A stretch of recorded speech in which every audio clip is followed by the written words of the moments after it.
Desire is not logical. It is not gentle. It does not follow reason or fairness. At its core, desire is cruel, almost predatory. It pulls us toward what hurts us and binds us to those who show us the least warmth. Think of it. The people we crave most are often the ones who withhold, who remain distant, who refuse to give us the attention we beg for. And the more they ignore us, the more we want them. Why? This is not just a modern dating problem, not just a quirk of human behavior. It is a deep psychological truth that has haunted humanity for centuries. Philosophers and poets have whispered about it, psychologists have dissected it, but still, most of us live blind to its grip. Søren Kierkegaard, the melancholy Danish philosopher, hinted at this paradox when he described how people cling to despair, even when it destroys them. In the same way, we cling to the ones who deny us. Because hidden beneath rejection is power. Power over the imagination. Power over the story we tell ourselves about love, about worth, about what it means to be wanted. The person who ignores us becomes larger than life in our minds, a kind of unreachable figure who commands our obsession without lifting a finger. This is the uncomfortable truth. Human beings do not always chase love, they chase tension. They chase the fire that burns them. And until you understand why, you will remain trapped in the endless pursuit of those who will never turn around to see you. Why do people chase those who ignore them? At first glance, it seems irrational. Shouldn't we be drawn to those who treat us with kindness, warmth, and reciprocity? Yet again and again, history, literature, and the hidden stories of our private lives reveal the same pattern. We hunger for what resists us. We obsess over the ones who withhold affection. We lose sleep over the person who doesn't answer our messages, while ignoring the one who waits patiently with open arms. This is not a flaw in the human design. It is the design. Desire is built on tension. It thrives not in certainty, but in absence. It does not bloom in security, but in the ache of incompletion. When someone gives us all of themselves, our imagination falls silent. But when someone withholds, when they retreat into silence, when their eyes seem distant, suddenly our imagination awakens. We begin to invent stories, to project meanings, to turn every silence into significance. The ignored person becomes a blank canvas, and we paint them with all our longing. Kierkegaard understood this. He was not a man of easy love. His life was marked by melancholy, by an intensity of feeling that few could bear. He famously broke off his engagement to Regine Olsen, the woman he loved, not because he didn't desire her, but because he feared the weight of commitment and the tragedy of imperfection. And yet, for the rest of his life, he wrote about her, circled around her in journals and parables, haunted by the very love he denied himself. His philosophy was born from this wound, the realization that humans do not simply desire happiness. They desire the impossible, the unreachable, the thing they themselves push away. This is the core paradox. The ignored person represents not themselves, but an ideal. They embody what we cannot have, and therefore, what feels transcendent. To be ignored is to stand before a locked door, and the human spirit cannot resist the urge to break it open. This is why unavailability sparks obsession. The distance is not a wall, but a stage. The silence becomes a performance, and the one who withholds becomes, in our minds, something more than human. They become myth. Think of the countless stories written on this theme. Tristan and Isolde, torn apart by duty and circumstance, become symbols of forbidden longing. Dante's Beatrice, who barely acknowledged him, became his eternal muse, guiding him through the divine comedy as if she were heaven itself. The pattern repeats because it speaks to something ancient in us. We are not satisfied with what is easy. We crave what resists. Psychologists today have put names to this phenomenon. Intermittent reinforcement, the idea that unpredictable responses heighten attachment. Scarcity principle, that what is less available seems more valuable. But beneath these clinical terms lies a deeper truth that Kierkegaard would not let us forget. Humans are not driven by logic, but by anxiety, by incompleteness, by the desperate attempt to fill a void that never closes. And the more someone withholds, the more they mirror that void back to us. Desire, then, is not about the beloved. It is about the lover. The one who ignores us does not hold some hidden magic. It is we who invest them with it. It is we who breathe myth into their absence. The ache is ours, the story is ours, the obsession is ours. And this is why it can never be satisfied, because we are not chasing them, we are chasing the part of ourselves that feels missing. Kierkegaard would have said, this is despair. To place your sense of worth, your hope for fulfillment, in the hands of another human being is to chain yourself to the impossible. For no person can resolve the hunger within you. And the more you chase those who ignore you, the more you reveal that you do not seek love. You seek an answer to the wound of existence itself.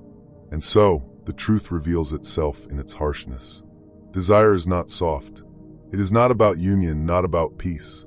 Desire is the trembling ache of distance, the madness of reaching for what resists you, the storm of chasing shadows. It is not the ignored person who holds power over you. It is your imagination, your projection, your despair that enslaves you. Look at the modern landscape of love and relationships, and you will see the same haunting truth play itself out. The psychology of desire hasn't changed, only the stage upon which it performs. Dating apps, social media, instant messaging, all of them have given us the illusion of closeness, while at the same time amplifying the ache of absence.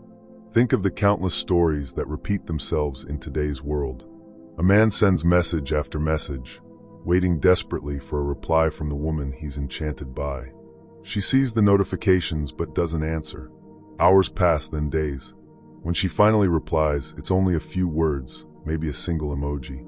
But that small flicker of attention hits like lightning. Suddenly, he feels hope again. He reads into every word, every symbol, as if decoding scripture. He convinces himself there must be meaning hidden within the silence. The more she ignores, the more he desires. This is the cycle Kierkegaard would recognize instantly. Desire inflamed not by fulfillment, but by deprivation. And it is not limited to romance. It appears everywhere. In careers, we chase promotions from bosses who barely notice us, while overlooking opportunities where our talents are appreciated. In friendships, we sometimes long for the approval of people who are cold to us, while neglecting those who show genuine loyalty. Even in society, we idolize celebrities, influencers, or public figures who will never know us, while disregarding the people closest to us. Why? Because the ignored person becomes larger than life in our minds. Their absence becomes an invitation for us to project fantasies onto them. We don't want them as they are, we want them as we imagine them. And the less they give, the freer our imagination becomes to invent. This is why rejection often hurts more than betrayal. Betrayal at least gives you clarity. It forces you to see the person as they truly are. But indifference leaves you suspended in uncertainty. It gives you nothing concrete to hold on to. And so your mind creates its own fire, its own storm, to explain the silence. That storm is called desire. In relationships, this dynamic explains why people are drawn to strength and repelled by weakness. Strength is not about physical power or dominance. It is about the ability to withhold, the ability to walk away, the ability to say no. When a man appears self-contained, when he does not need validation, when he does not beg for love, he creates the same tension that fuels desire. He does not give everything freely. And because of this, women lean in, curious, unsettled, drawn to the mystery. Weakness, on the other hand, spills everything out immediately. It gives away its entire hand. It smothers, and smothering kills the very oxygen that desire needs to breathe. Kierkegaard hinted at this when he wrote of despair, the despair of needing others to fill the void within. Modern psychology has caught up to him in its own way. When you chase the one who ignores you, you reveal that you are not rooted in yourself. You are handing over your identity, your self-worth, to someone else's approval. And paradoxically, this surrender only makes them value you less. Because what is freely given without resistance rarely feels valuable. But the lesson stretches further than relationships. In society, weakness is prey. Just as animals instinctively sense which creature is vulnerable, humans sense when another person is desperate for approval. The ignored individual often gives off this energy. They are willing to bend themselves to be accepted, to sacrifice self-respect for even a scrap of recognition. And because of this, they rarely receive it. Respect cannot be begged for. It can only be taken, commanded, embodied. When you chase recognition, it runs further. When you embody it, others cannot help but notice. Personal growth, too, is entangled in this paradox. Many people remain stuck because they are chasing external validation, hoping that being loved, admired, or accepted will finally quiet the storm within. But it never does. Even when they gain it, the feeling slips away, replaced by hunger for the next fix. This is why some of the most admired figures in history lived lives of torment. The applause of the world could not fill the silence inside them. The ignored one outside was only a mirror of the ignored one within. And so, the chase is not really about the other person at all. It is about us. When someone ignores us, it exposes the wound we carry. The fear of not being enough, the terror of insignificance, the ancient ache of being unseen. We chase them because, in truth, we are trying to escape ourselves. The modern world has weaponized this dynamic. Social media thrives on it. The influencer who barely acknowledges your comment, the celebrity who never follows back, the friend who leaves you unseen. All of this fuels the cycle. The less response you get, the more invested you become. The algorithm knows this. It feeds on your obsession, your hunger for the ones who ignore you. And so you scroll endlessly, chasing shadows in the dark, convinced that meaning lies just one notification away. But here is the haunting truth. The ignored person does not hold the power. They only appear to. The real power is in your response. If you chase, you chain yourself to their indifference. If you withdraw, if you anchor yourself in your own strength, their silence loses its grip. The storm calms. The spell breaks. This is what Kierkegaard meant when he wrote of despair, that the self must be grounded not in the approval of others, but in the eternal, in something deeper and unshakable. For him, that anchor was God. For you, perhaps, it is purpose, discipline, truth. But without such an anchor, you will always chase those who ignore you, because you will always mistake their indifference as proof of your incompleteness. In relationships, in society, in personal growth, the pattern repeats. Desire is not born from abundance, but from absence. Not from fulfillment, but from longing. Not from peace, but from tension. And unless you face this truth, you will spend your life in pursuit of those who turn away, mistaking their silence for significance and their distance for destiny. You have seen the pattern now. You understand the machinery of desire, how indifference inflames, how absence seduces, how silence becomes louder than words. But knowledge is nothing without application. And if you walk away from this lesson without changing your life, you will repeat the same cycle again and again, trapped in the chase, mistaking your chains for love. So let us carve the truths sharply, like inscriptions on stone. Rules that you must not merely hear, but embody. First, never beg for attention. The moment you do, you declare yourself powerless. The one who must plead is already beneath the one they plead to. And no amount of affection won through begging will ever satisfy you, because it was not freely given. It was extracted through weakness. Let silence answer silence. Let absence be met with absence. In this restraint lies strength. Second, do not chase love. Embody power and let love chase you. When you live with purpose, when you are anchored in yourself, you create the very tension that fuels desire. Those who matter will be drawn to you, not because you reached for them, but because they cannot ignore the gravity of your presence. Third, respect cannot be requested, it must be commanded. People value what they cannot easily possess. If you give yourself too freely, too quickly, you destroy the very mystery that creates meaning. Hold something back. Be willing to walk away. Strength is not aggression, but self-possession. Fourth, understand that rejection is clarity. When someone ignores you, they are showing you the truth. Do not resist it. Do not build castles of fantasy around their silence.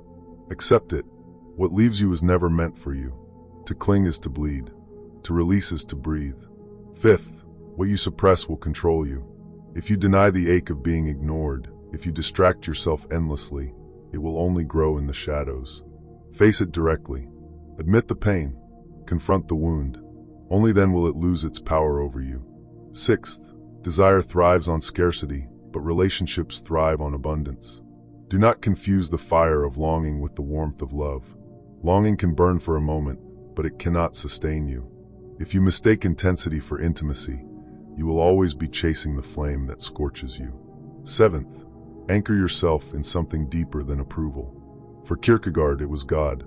For you, it might be purpose, discipline, art, or a mission that transcends temporary validation. Without this anchor, every silence will feel like death, every ignored message like erasure. But with it, you will stand unshaken. 8th, withdraw from those who diminish you. To keep pursuing those who ignore you is to betray yourself. You are not obligated to keep knocking at closed doors. Walk away, and you will find that your very absence speaks louder than any plea. Sometimes the most powerful move is to disappear. 9th, understand the paradox. The more you need someone, the less they will need you.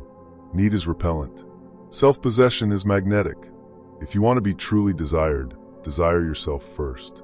If you want to be loved, do not abandon your own worth in pursuit of another's. 10th, never forget, silence is also communication. When someone ignores you, that is their message. Do not twist it into something else. Do not wait endlessly, hoping for the response that never comes. The silence has already spoken. Listen to it. These lessons are not soft comforts. They are weapons. They are shields. They are the architecture of a stronger self. If you take them seriously, you will no longer waste your life chasing those who turn their backs. You will stop mistaking absence for significance, and you will begin to see that the true battle was never about them at all. It was about you.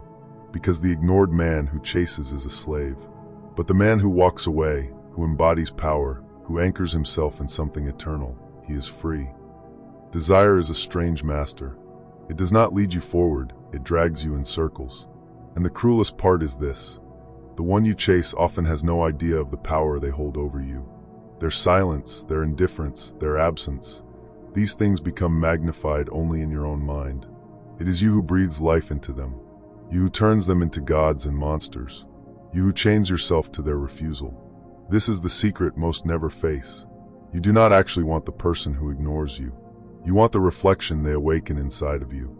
You want the wound to be healed, the emptiness to be filled, the ache to finally dissolve.